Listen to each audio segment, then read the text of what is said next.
अब चलते हैं जरासंध के पास। जरासंध कौन है? कंस के ससुर।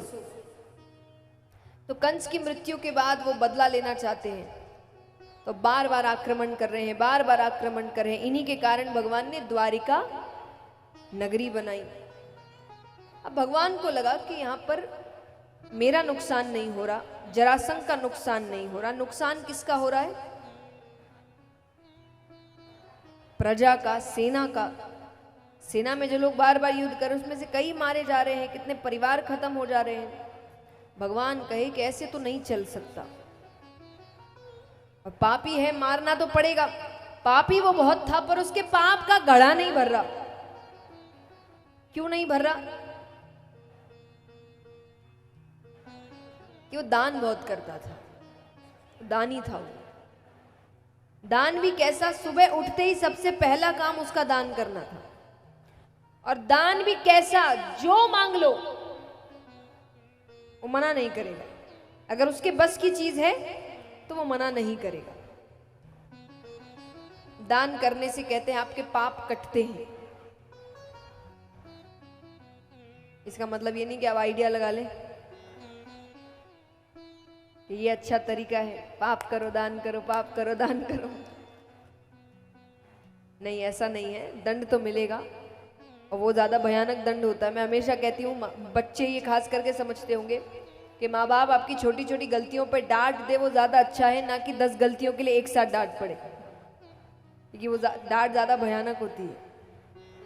और छोटी छोटी गलती के लिए छुटपुट छुटपुट डांट पड़ जाए चलता है, लेकिन वही वो एक बार कुछ नहीं बोल रहे, 2 बार 3 बार, वो एक साथ जब, तब तकलीफ ज्यादा होती है। तो भगवान का भी यही है। तो जब आप ऐसे करते हैं ना, तो हो सकता है कि शुरुआती दौर में आपको दान की वजह से थोड़ी सी सुरक्षा मिल जाए, पाप कट जाए, लेकिन जब फिर भगवान दंड देने पर आते हैं तो अच्छा खासा दंड देते हैं। तो वो दान बहुत करता था। तो भगवान को क्या करना है? भगवान को उससे मल्ल युद्ध करना है, एक एक दोनों, बस सेना बीच में नहीं आएगी। अब भगवान को लग रहा माने ना माने, तो भगवान ने दान का सहारा लिया कि मैं दान के माध्यम से उससे वचन ले लूंगा कि मुझे कुछ सामान नहीं चाहिए, मुझे ये वचन चाहिए। तो उसको मानना पड़ेगा, क्योंकि वो मना नहीं करता है। ये उसकी खासियत है कि वो मना किसी को नहीं करता, लेकिन दान वो केवल ब्राह्मणों को करता है। ये सब क्षत्रिय हैं। तो भगवान पांडवों के साथ ब्राह्मणों का रूप बनाकर जाते हैं। अर्जुन गए भगवान के साथ, भीम गए भगवान के साथ। अब वो गए तो पहले तो वो अपने हिसाब से ही चीजें दे, फल दे, वस्त्र दे। भगवान ने कहा ये नहीं चाहिए। तो बोले बताओ क्या चाहिए? बोले वचन चाहिए कि जो मांगेंगे वही दोगे, पीछे नहीं हटोगे। उसने कहा वचन की जरूरत नहीं, आपको जो मांगना है मांगिए। भगवान कहते हमें वचन चाहिए। अरे बोले वचन का क्या करोगे? चलो मैंने वचन दिया, लेकिन फिर भी वचन का क्या करोगे? क्योंकि तुम ज्यादा से ज्यादा मुझसे क्या मांगोगे? एक राजा के पास सबसे ज्यादा क्या है? राज्य, उसी में सब कुछ आता है। तो वो कहे ज्यादा से ज्यादा मुझसे क्या मांगोगे? मेरा राज्य, मैं दे दूंगा। तो आपको लग रहा होगा इतना तो अच्छा आदमी है। इसकी दूसरी लाइन दर्शाती है ये असल में है कैसा। वो कहे ज्यादा से ज्यादा मुझसे क्या मांगोगे? मेरा राज्य मैं दे दूंगा, क्योंकि मुझे मेरी शक्ति पर इतना भरोसा है कि सुबह तुमको राज्य देकर शाम को युद्ध करके वापस ले लूंगा।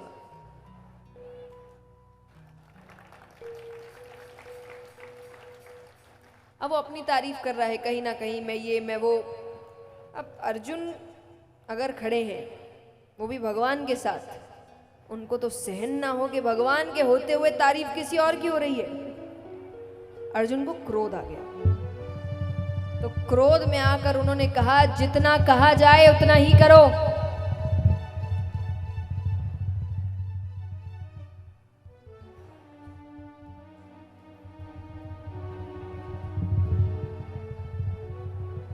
कि जितना कहा जाए उतना ही करो। अब यहां पर अर्जुन क्रोध में आ गए। जरासंध के सैनिक इत्यादि भी आ गए। जैसा मैंने कहा, देखिए दान से कब तक बच सकते हैं? अगर आप मन से दान नहीं कर रहे हैं और आप किसी चीज का बचाव लेने के लिए कर रहे हैं, वो गलत है। जैसे मैंने कहा ना कि सुपात्र को करो। आप जिनको दान कर रहे हैं वो भी दान के लायक होने चाहिए, जिनको सच में सहायता की जरूरत है, और आपका मन भी अच्छा होना चाहिए कि आप मन से सहयोग करना चाहते हैं। यहां दोनों ही चीजें जरासंध के पास नहीं है। जरासंध के मन में अच्छे भाव नहीं है, एक तरीके से उसके लिए बचाव है, अच्छे भाव थोड़ी है। अच्छे भाव होते दूसरी जगह वो गलत कार्य थोड़ी करता, इतना पाप थोड़ी करता। तो इसीलिए दान का पहले भी अर्थ यही था कि सुपात्र को करो और अच्छे मन से करो, कि मन से किया हुआ 1 रुपया भी विशेष फल प्राप्त देता है और बिना मन से किया हुआ 1 लाख भी फल प्राप्त नहीं देता, क्योंकि मन से नहीं, आपकी इच्छा ही नहीं है करने की। तो इसीलिए मैंने बार बार यही कहा है कि इच्छा से 1 रुपया भी करे तो बहुत सहयोग मिलता है। अब अर्जुन को क्रोध आता है, तो अर्जुन ने क्रोध में आकर कहा कि जितना कहा जाए उतना ही करो। अब जो कहा वो गलत नहीं किया, पर जो हाथ दिखाया वो गलत कर दिया, क्योंकि भगवान ने 4 वर्ण बनाए हैं कर्म अनुसार। कौन से वर्ण है?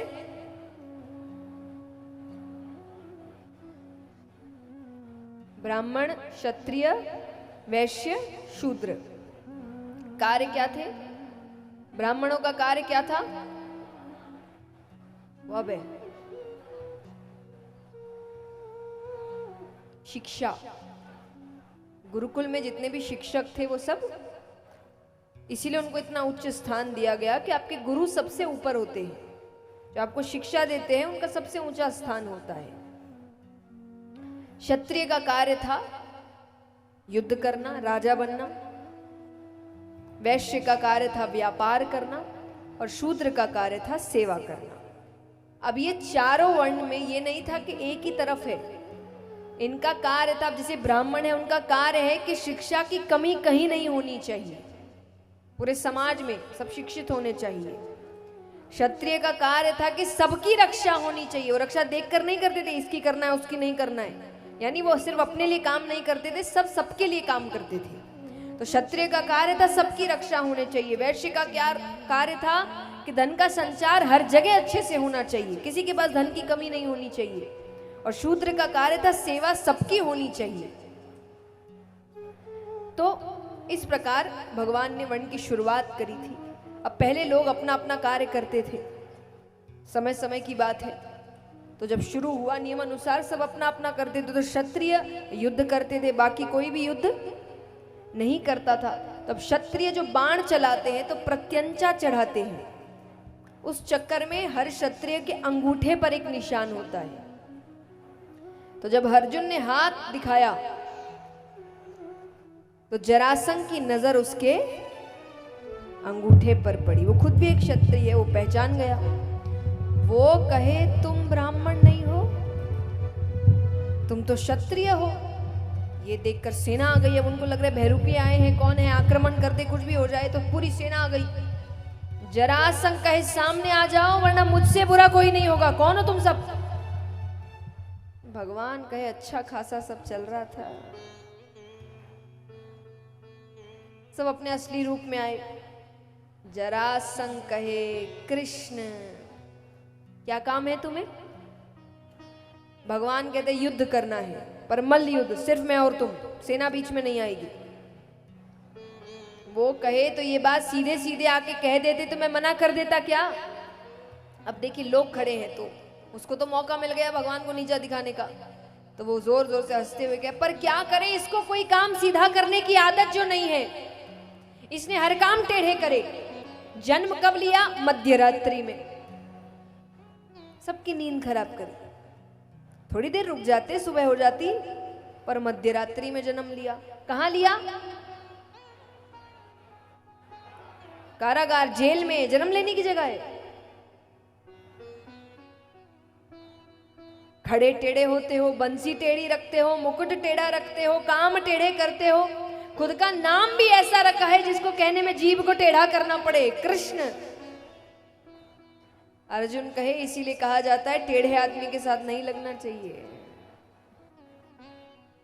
भगवान कहते मेरी तारीफ हो गई तो युद्ध करे। जरासंध कहे तुमसे नहीं करूंगा, तो फिर किससे करोगे? बोले भीम से करूंगा। मुझे सिर्फ भीम मेरे सामने खड़े रहने लायक लगता है, तुम में से तो कोई मेरे सामने खड़े रहने लायक नहीं। ये भी कॉन्फिडेंस है भाई, भगवान के सामने कह इतनी बड़ी बात कह रहा है। पर भगवान के लिए चलो अच्छा है, मैं तुम्हें अपने हाथ से मारना भी नहीं चाहता था, क्योंकि जिसे मैं मारता हूं वो मेरे धाम जाता है, और तुम्हारे जैसा पापी मेरे धाम जाना नहीं चाहिए। तो भीम के साथ युद्ध शुरू हुआ। अब भगवान को लगा कि हो जाएगा, मर जाएगा, पर नहीं हुआ। 27 दिन तक युद्ध चला और उसको खरोच नहीं आ रही। अब इसके पीछे कारण है। बृहदवीथ नामक एक राजा थे, उनकी 2 रानियां, पर एक भी संतान नहीं। तो उनके राज्य में एक बार संत आए, तो वो उनकी सेवा करने उनकी कुटिया में ही जाते हैं। अच्छे से सेवा करी। अब वो जाने लगे तो उन्होंने कहा कि कुछ वरदान चाहिए। वो कहे संतान चाहिए, बस संतान नहीं है मेरे पास। उन्होंने एक फल दिया। अब संतों को नहीं पता इसकी 2 रानियां हैं, वो अकेले कुटिया में आया था, तो उन्होंने एक फल दिया, पत्नी को खिला देना। उन्होंने पत्नी को फल दिया, दोनों पत्नी ने आधे आधे फल खाए। 9 महीने बाद दोनों को बालक हुआ, आधा आधा, यानी एक ही बालक हुआ, पर एक हिस्सा एक को हुआ और एक हिस्सा मरा हुआ बालक हुआ।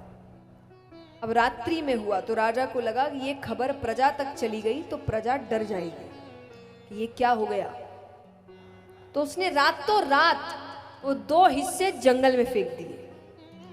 जंगल में जरा नामक एक मायावी राक्षसी थी, उसने हिस्सों को पकड़ा और वो दोनों हिस्सों को जोड़ देती है। जोड़ते ही उसमें प्राण आ जाते हैं। प्राण आते ही इसीलिए नाम पड़ा जरा संघ। जरा नामक राक्षसी ने हिस्सों का संघ किया तो नाम पड़ा जरा संघ। अब यानी बीच का हिस्सा कमजोर है, वापस से अलग हो सकता है, बाकी उसको कहीं कुछ भी करो उसे खरोच भी नहीं आने वाली। तो भगवान ने भीम से दूसरे दिन कहा कि आज मुझ पर नजर रखना, मैं कुछ इशारे करूंगा वरना ये नहीं मरने वाला ऐसे। भीम ने कहा ठीक है, पर भीम भूल गए, युद्ध में लग गए, भूल गए। अब भगवान को लग रहा है सूर्यास्त होने वाला है, फिर से आज का दिन खत्म हो जाएगा। तो भगवान भीम का ध्यान अपनी ओर आकर्षित करने के लिए उसके दाव की प्रशंसा कर रहे हैं। भगवान जोर से कह रहे, अहो भीम क्या दाव खेला है। भीम का ये दाव तो भगवान पहले भी देख चुके हैं, इतनी तारीफ तो कभी नहीं करी। फिर याद आता है अपनी ओर देखने को कहा था। भीम भगवान की ओर देखते, भगवान ने एक टहनी उठाई, उसको बीच से पकड़कर चीर दिया। भीम तुरंत मुंह घुमाते हैं, जरासंध के पैरों को पकड़ते हैं और दोनों पैरों को पकड़कर छोड़ दिया तो फिर जुड़ गए। अब वो भगवान की ओर देखे, भगवान कहे पहले ही पूरा देख लो, इतनी जल्दी है सर घुमाने की।